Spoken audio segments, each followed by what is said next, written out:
Notwithstanding the long-standing and current challenges facing Hereford, the city sees real opportunities to build on its potential right now and has an aspiring vision to be one of the greenest and fairest cities in the country, generating fantastic opportunities and quality of life for people of all ages.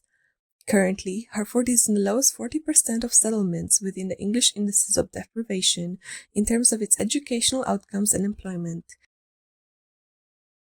Alongside the many documents we consulted for guidance, there are many used to measure sustainability. For a wider contextual outlook, in particular, we looked at the BREEAM Communities Guide to add value with social outcomes for a holistic approach on sustainability that doesn't just prioritize economic and environmental factors. Cycle paths and spaces will be located next to all entrances for the general public, growing local, NMITE students, and the football club.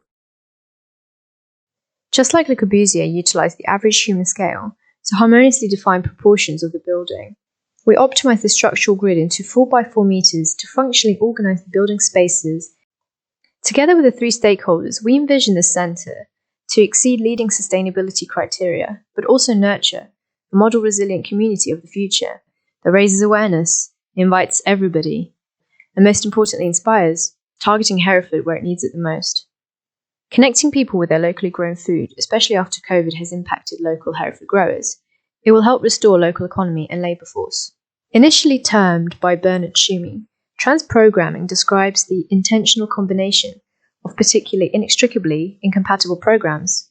By promoting coexistence and integration of community functions, new vigorous genetic alliances are implied in the facility. Those that provide intimacy of private spaces and the sociability of constantly active public spaces, making the building functional and work full time.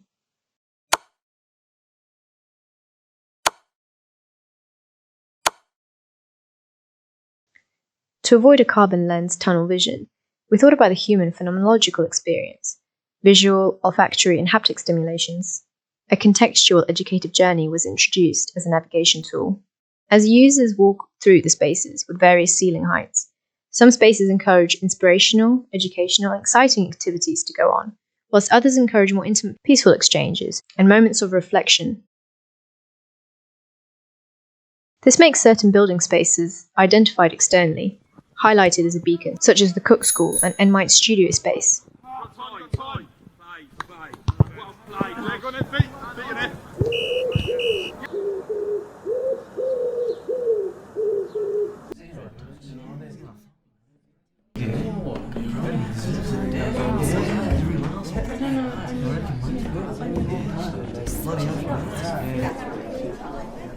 I don't know, I stole from it. Yeah, because my mom has a horrible face on that.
Growing Local has their own entrance into the sun space, a dedicated place for eating.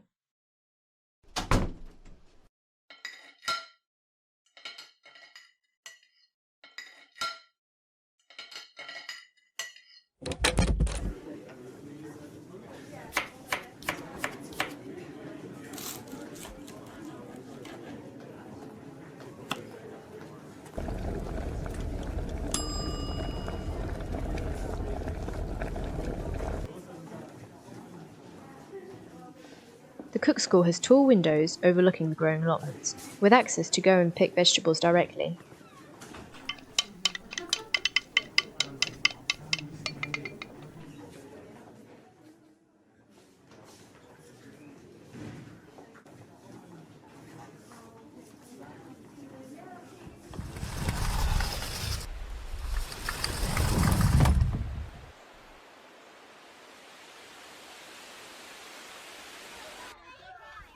There's a subtle separation between the cook school and the public farmhouse cafe space.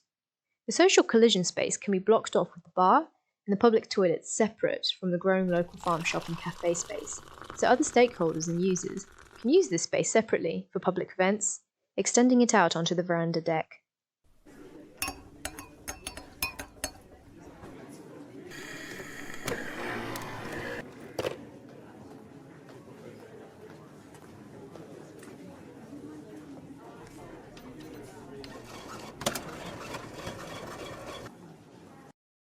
The spaces are entirely flexible, as movable prefab wall partitions can reconfigure the floor plan, expanding or dividing rooms.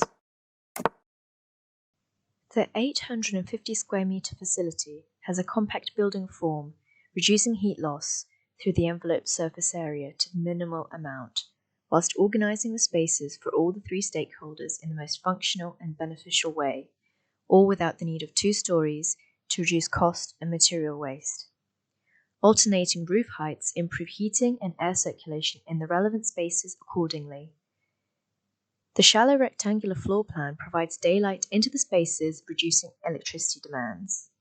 The facility has a treated floor area of 1,170 square metres, resulting in a 13.4 kilowatt per hour annual heating and cooling demand. This exceeds LETI's and RIBA 2030 climate challenge benchmarks and achieves passivhaus standard. With a north-south fully optimized orientation, we aim to balance visual and thermal comfort by permitting natural daylight and managing solar gains. An overhang and advantageous thermal buffer sun space on the south can be thermally connected or disconnected from the rest of the spaces to act as a radiator for the rest of the building. A passivhaus building uses 90% less energy. The remaining 10% can be manually sourced by harnessing solar gains as well as energy from the users inside. The heated air in the sun space can be mechanically directed to other forms of thermal mass, such as containers with crushed rock stored to heat other spaces in the building in the winter. Alternatively, collected heat from the upper part of the sun space can also be blown by ducting to other rooms. NMITE north-facing glazing provides optimal working daylight. East and west facades have low windows, capturing the winter slices, and manages solar gain by prohibiting direct summer sunlight into the office's meeting rooms and classrooms. Wall panels are constructed from timber I-joists with recycled wood fibre for the flange filling, to minimise material waste and cold bridging, allowing for 300mm of insulation to wrap around, reducing air leakage. Moisture movement is the most difficult aspect to design for. Breathable, compostable, hydraulic lime plasterboards from Adaptivate manage moisture, have an excellent thermal performance, and better fire rating than less sustainable plasterboards on the market. They avoid the risk of membranes tearing in installation and service void drilling, causing problems with water ingress and mould growth over time. The power-floated concrete slab. This system uses 60% less concrete, eliminates cold bridging, and is a strong structural base for the timber frame. Internal load points are accommodated for and distributed more evenly in comparison to conventional strip foundations.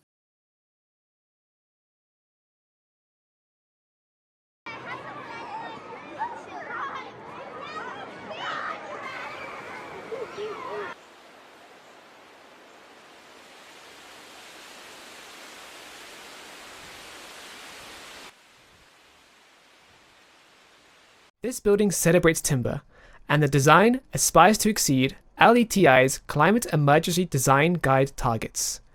We focused on using biodegradable, non-toxic, ecological and locally sourced materials.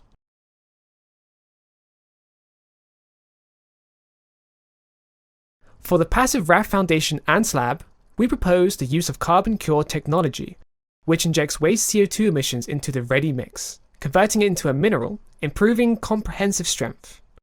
Even when demolished and recycled, no CO2 is released into the atmosphere. A limecrete screed floor is the breathable and sustainable alternative to an entirely concrete ground floor. A flexible 4x4 meter CLT grid simplifies the span of the 260 mm deep combined glue-lam beams and dowel laminated vegetable roof and external wall panels, where dowels expand with water to laminate the timber together.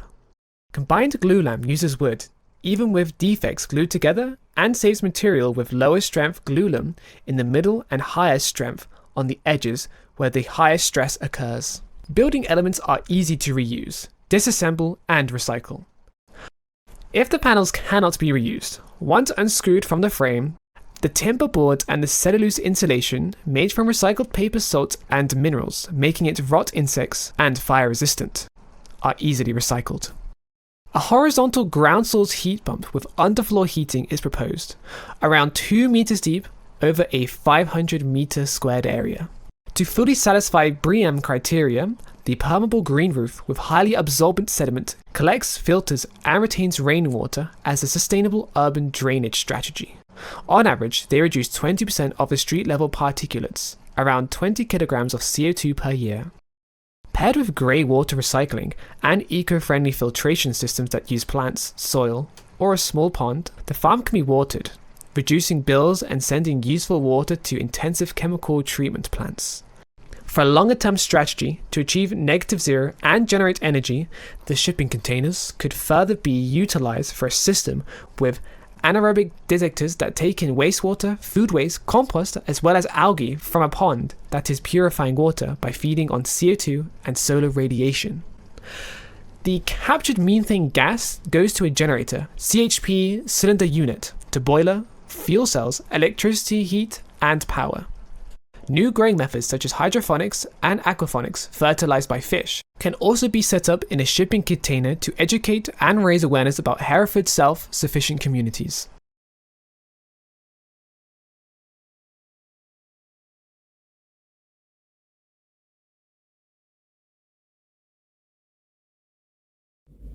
Economical building materials and construction systems sequester carbon and minimize material waste, whilst ensuring high performance.